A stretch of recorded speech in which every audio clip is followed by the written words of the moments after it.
Class 6 के बच्चों, आज हम नया चैप्टर शुरू करने जा रहे हैं। बेटा किताब सभी के पास होगी, आप लोग देखें, आधारभूत ज्यामितीय अवधारणाएं।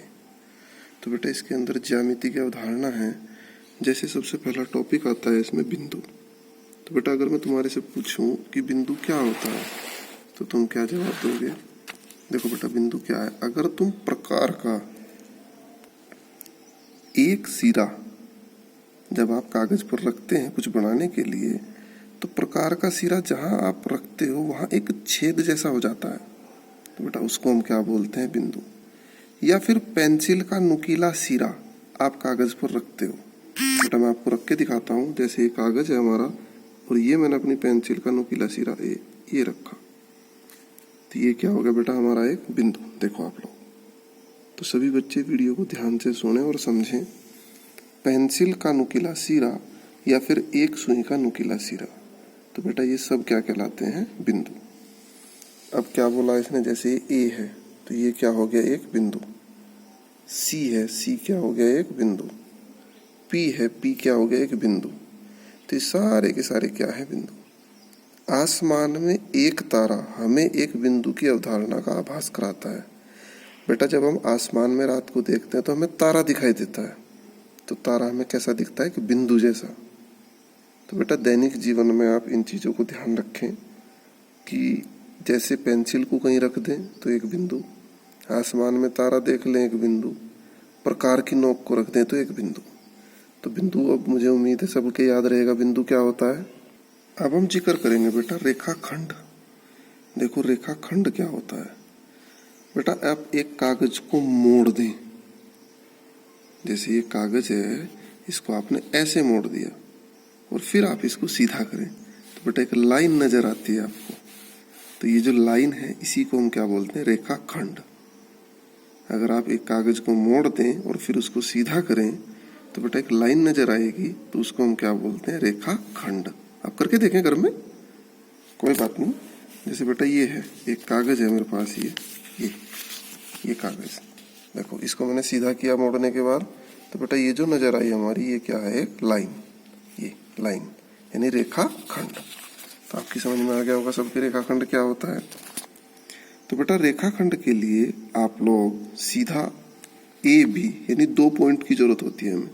अगर 2 पॉइंट को आप पटरी की सहायता से मिला दें तो वो भी क्या होती है? एक रेखाखंड। तो मुझे उम्मीद है रेखाखंड भी समझ में आया होगा सभी के। 2 पॉइंट को मिला दें वो रेखाखंड, या फिर एक कागज को मोड़ के सीधा कर दे वो रेखाखंड, या फिर बेटा एक डोरी ले लें, एक डोरी का प्रथम सिरा और अंतिम सिरा, तो दोनों को सीधा खींच के रखें बिल्कुल सीधी, तो वो भी क्या कहलाती है? एक रेखाखंड। तो बेटा मैंने कई सारे उदाहरण तुम्हें दिए रेखाखंड के। देखो जैसे हमारा ये दिया है, संलग्न आकृति में दिए रेखाखंडों के नाम लिखिए। ये बेटा आकृति हमारी सभी को ध्यान से दिख रही होगी। तो बेटा इसमें रेखाखंड कौन कौन से हैं? कोई बताएगा मुझे? ए बी और दूसरा ए सी। बी सी रेखाखंड होता है अगर इसको मिला देते आप, लेकिन ये मिलावा नहीं है। तो बेटा एक रेखाखंड क्या है? ए बी, और दूसरा रेखाखंड क्या है? ए सी। मुझे उम्मीद है सबकी समझ आया होगा। अब बात आती है बेटा रेखा की। देखो रेखा क्या होती है? एक रेखा कुछ इस तरीके से होती है बेटा। ये एक लाइन खींच दी आपने और इधर भी एक एरो का निशान लगा दिया तीर जैसा, और इधर भी आपने एक एरो का निशान लगा दिया तीर जैसा। तो बेटा ये जो तीर जैसा निशान है ये प्रदर्शित करता है कि इसका कोई एंड नहीं है, इसकी कोई समाप्ति नहीं है, कि इसको आप जहां तक मर्जी सीधा चला सकते हो, और असंख्य बिंदुओं का संग्रह है। तो रेखा क्या होती है बेटा? असंख्य बिंदुओं का संग्रह, यानी एक दिशा की तरफ को जितनी मर्जी उसको आप बढ़ा सकते हो, तो उसको आप क्या बोलते हो? लाइन। उसको आप क्या बोलते हो? रेखा। लेकिन बेटा अगर उसको कट कर दें, जैसे ए एक पॉइंट ले लिया, बी एक पॉइंट ले लिया, तो ए बी क्या कहलाएगा? रेखाखंड। यानी 2 पॉइंटों से अगर आपने संबोधित कर दिया तो रेखा का खंड यानी रेखा का कटा हुआ भाग। और नहीं तो रेखा का बेटा कोई अंत नहीं होता, रेखा को कहीं तक भी आप ले जा सकते हैं। जैसे इसने कहा, कल्पना कीजिए ए से बी तक के रेखाखंड। देखो 2 पॉइंट का नाम लिया तो इसलिए हमने इसको क्या कहा? रेखाखंड, अर्थात ए बी, और रेखाखंड के ऊपर एक लाइन भी आप खींचते हैं को ए से आगे एक दिशा में और बी से आगे दूसरी दिशा में, यानी ए से इधर आप कितना ही बढ़ा लो इसको, बी से इधर कितना ही बढ़ा लो, तो ये क्या कहलाएगी? हमारी रेखा। रेखा को आप एक ही पॉइंट से, मतलब एक ही शब्द से संबोधन कर देते हो, जैसे एल एक रेखा है। उसके बाद बेटा नीचे बनी है पी क्यू, तो पी क्यू क्या है इसके अंदर? रेखाखंड। और इस पूरी को हम क्या बोलेंगे? एक रेखा। और रेखा को कहाँ से लिख दिया हमने? एम से। तो बेटा फिर से समझो, अगर दो बिंदुओं का कटा हुआ पार्ट है तो उसको रेखाखंड, अदरवाइज वो क्या है? एक रेखा। और कैसे? तीर के निशान दोनों तरफ लगा देंगे कि इसको हम कहीं तक भी ले जा सकते हैं। तो बेटा समझ में आई होगी बात। अब इसने कहा प्रतिच्छेदी रेखाएं। प्रतिच्छेदी रेखाएं होती हैं बेटा अगर दो रेखा एक दूसरे को काट दें। तो ये रेखा क्या है? L1। मैंने बोला था रेखा को किसी एक ही अक्षर से संबोधन कर देंगे। दूसरी रेखा क्या है बेटा? आपकी L2। तो दोनों हमने एक इधर को जारी एक इधर को जारी, दोनों ने कहाँ काटा? एक दूसरे को P पर। तो अगर दो रेखाएं एक दूसरे को काट दें तो उसको हम क्या बोलते हैं? प्रतिच्छेदी रेखाएं। देखो इसने क्या लिखा, इसमें दो रेखाएं L1 L2 दर्शाई गई हैं। दोनों रेखाएं बिंदु P से होकर जाती हैं। हम कहते हैं कि रेखाएं L1 और L2 बिंदु P पर प्रतिच्छेद इंटरसेक्ट करती हैं। यदि दो रेखाओं में एक उभयनिष्ठ बिंदु हो तो वो प्रतिच्छेदी रेखाएं कहलाती हैं। तो दोनों का P क्या है? उभयनिष्ठ बिंदु। यानी रेखा क्या है? असंख्य बिंदुओं का संग्रह हो गया। तो P क्या है? उन असंख्य बिंदुओं से एक बिंदु, जिसको आप L1 के लिए भी काउंट करते हो, जिसको आप L2 के लिए भी काउंट करते हो। तो P क्या है? दोनों का उभयनिष्ठ बिंदु। यानी किन्हीं दो रेखाओं का यदि एक उभयनिष्ठ बिंदु है तो वो दोनों प्रतिच्छेदी रेखाएं कहलाती हैं। समझ में आई होगी बात बेटा। तो अभी और भी हम बात करेंगे। अब हम बात करते हैं बेटा समांतर रेखाएं। देखो समांतर रेखाएं कुछ इस तरीके की होती हैं। यहाँ देखो बेटा, ये AB है, ये DC है, दोनों समांतर। समांतर को आप हिंदी अनुवाद करो समान अंतर, यानी जिनके बीच में आप कहीं भी देखो समान अंतर। यानी दो सड़कें हैं, मान लो 4 मीटर के अंतर पे दोनों आगे बढ़ती जा रही, तो दोनों सड़कें कैसी हैं? समांतर। जैसे रेल की पटरियां कहीं नहीं मिलेंगी आपस में, वो क्या कहलाती हैं? समांतर, क्योंकि उनके बीच में एक सेम अंतराल होता है। ठीक है बेटा। तो ये क्या कहलाती हैं? समांतर रेखाएं, जिनके बीच में समान अंतर हो। जैसे DEAH समांतर, CFBG समांतर। देखो दोनों के बीच में समान अंतर है। जैसे DACB समांतर, जैसे ABDC समांतर। समझ में आ रही बात। तो बेटा जहां सबके बीच में कैसा हो? समान अंतर, यानी वो कहीं प्रतिच्छेद करती ही नहीं।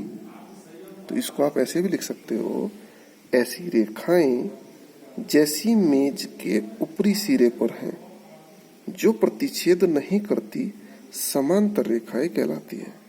ठीक है बेटा। तो इनको हम क्या बोलते हैं? समांतर रेखा। और इनको ऐसे लिखते हैं, यदि दो रेखाएं AB और CD समांतर हों तो हम उन्हें सांकेतिक रूप में ऐसे लिखेंगे बेटा। AB रेखा, तो रेखा लिखने का तरीका बता दें। AB के ऊपर छोटी सी रेखा, CD और उनके बीच में दो सीधी लाइन खींच देंगे, जैसे 11 बनाते हैं।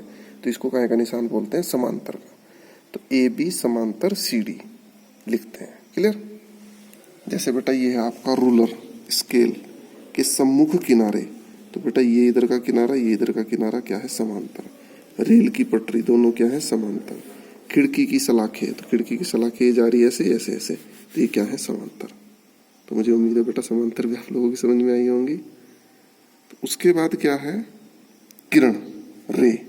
तो रे क्या होता है बेटा? एक लाइट हाउस से निकली हुई प्रकाश की किरणें, टॉर्च से निकली प्रकाश की किरणें, सूर्य की किरणें क्या होती हैं? रे, यानी किरण। यानी इनमें क्या है? इनिशियल पॉइंट, प्रारंभिक बिंदु तो होता है, लेकिन अंत बिंदु कुछ नहीं पता कहाँ है इनका। तो बेटा किरण कौन सी कहलाएंगी? जिनमें प्रारंभ बिंदु तो है लेकिन अंत बिंदु का कुछ नहीं पता। जैसे आप अब से पहले रेखा खींच रहे थे बेटा AP, और इधर को भी एरो का निशान, इधर को भी एरो का निशान, इनमें एक तरफ आएगा भाई, एक तरफ नहीं आएगा। तो इनको हम क्या बोलेंगे? रे, किरण। तो A क्या है? इनका प्रारंभ बिंदु, जबकि अंत बिंदु का कुछ पता नहीं कहाँ तक जाए, क्योंकि इधर को तीर का निशान लगा। तो बेटा देखो इसने भी बोला है A जो प्रारंभिक बिंदु है, P जो किरण पर एक अन्य बिंदु है, हम इसे AP से व्यक्त करते हैं। देखो बेटा AP के ऊपर जो तीर का निशान लगा, इसमें भी एरो एक ही तरफ लगाया, दूसरी तरफ नहीं लगाया। समझ रहे आप लोग। तो बेटा जिनमें दोनों तरफ लगेगा वो रेखा है, जिनमें एक तरफ लगेगा वो किरण है, और जिनमें दोनों तरफ एरो का निशान नहीं होगा, केवल पॉइंट ही पॉइंट होंगे, वो क्या कहलाएगा? रेखाखंड। तो मुझे उम्मीद है सारी बातें आप लोगों को क्लियर हुई होंगी। तो बेटा थोड़ा सा अब एक्सरसाइज को देख लो दोबारा आप लोग। ये प्रश्नावली 4.1। तो प्रश्नावली 4.1 का पहला क्वेश्चन आप लोग करके दिखाएंगे। आज का होमवर्क है सभी बच्चों के लिए।